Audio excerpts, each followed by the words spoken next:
Maka kalau ada orang mau berwudu, kemudian ada zat atau benda yang menghalangi kulitnya dengan air, maka harus dihilangkan dulu. Contohnya, kutek. Kalau ada perempuan mau berwudu tapi pakai kutek, maka tidak sah wudunya. Kecuali kalau dia berkutek di masa haid.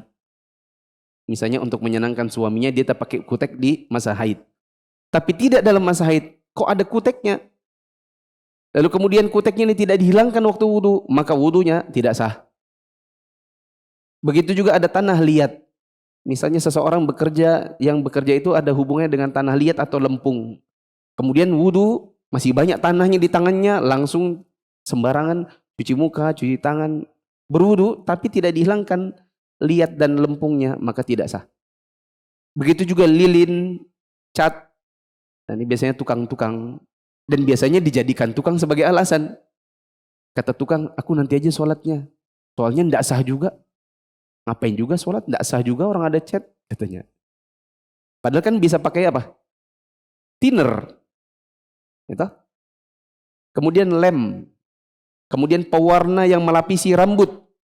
Yang tidak menyerap ke dalam rambut.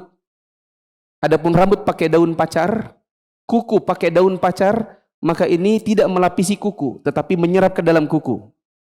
Begitu juga dikasih rambut-rambut di jenggot, di uban misalnya, dikasih pacar, maka ini warnanya nyerap ke dalam rambut. Maka itu tidak apa-apa. Tapi kalau dia pakai pewarna yang pewarnanya melapisi rambut, maka harus dihilangkan. Kalau tidak dihilangkan, maka wudunya tidak sah. Maka ini peringatan untuk ibu-ibu yang suka mengecat rambut. Dengar-dengar katanya sebagian akhwat itu ada yang suka ngecat rambut.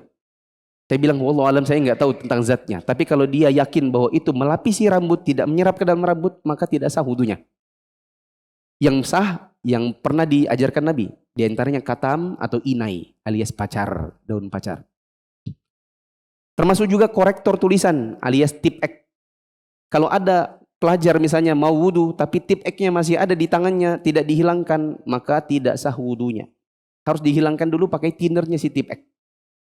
Benda-benda ini harus dihilangkan semaksimal mungkin agar air sampai ke kulit tanpa adanya penghalang.